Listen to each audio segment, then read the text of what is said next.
ज्यावेळेस सुरुवातीचा संघर्षाचा काळ होता त्या काळामध्ये कदाचित ठाकूर साहेबांना आणि ठाकूर साहेबांबरोबर अजून एक नाव घ्यावं लागेल, मिलिंदजी पाटील साहेब.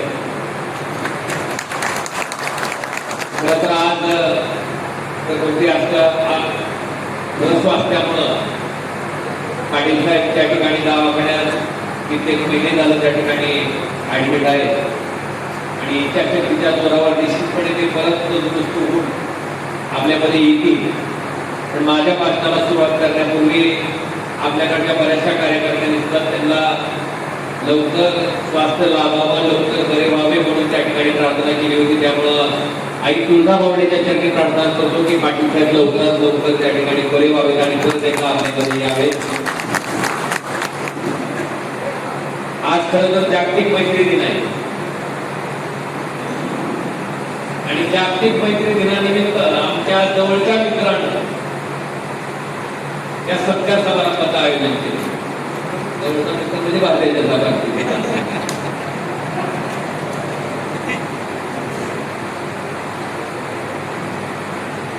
पाटील साहेबांबद्दल काय सांगायचे, कुणाला आवश्यक करायचे, तुला काय परिचय पण सांगायचे. भाषण चालू होतं काळे साहेबांचं आणि पाटील साहेब म्हणत होते की आम्हीच नवीन पक्षात आलो, आम्हाला तुम्ही सांभाळून घ्या. पाटील साहेब एक म्हण, आपण पुढच्याला सन्मान दिला तर पुढचा आपला सन्मान दिला.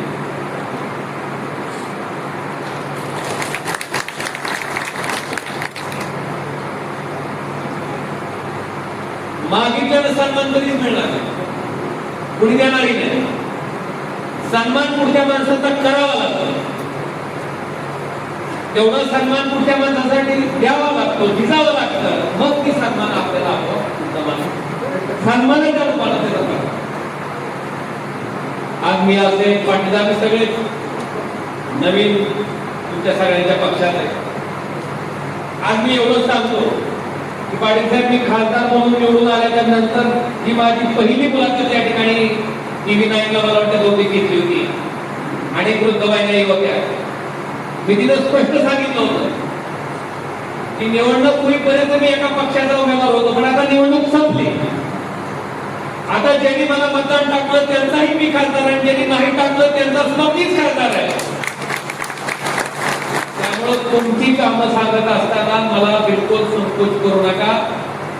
आणि इथं बसलेल्या बहुतांश रूपमाता परिवार या ठिकाणी बसले, भारतीय जनता पार्टीचे अनेक ज्येष्ठ लोक त्या ठिकाणी बसले. त्यांना सगळ्यांना अनुभव असेल की पाटील साहेब मी कधी माझ्याकडे आलेल्या माणसाला पक्ष विचारला नाही, तू कोणत्या पक्षाचा आहे, कोणत्या पार्टीचा आहे, मला मतदान टाकलंय का, काय रेकॉर्डिंग आहे का, हे कधीच विचारलं नाही. आपल्याकडे आलंय, आपण तिथं आहे, आपल्याला काम करणं होतंय का, करून टाका. या भूमिकेनं पाटील साहेब काम करत आलोय आणि मला वाटतंय त्याचाच एक भाग म्हणून जरी मी पक्षात तुमच्या नवीन आलो असेल तरी आत्मीयतेनं जिव्हाळ्यानं चौकशी करणारी अनेक मंडळी मला पुष्प पाटीलच्या बाहेरच भेटली.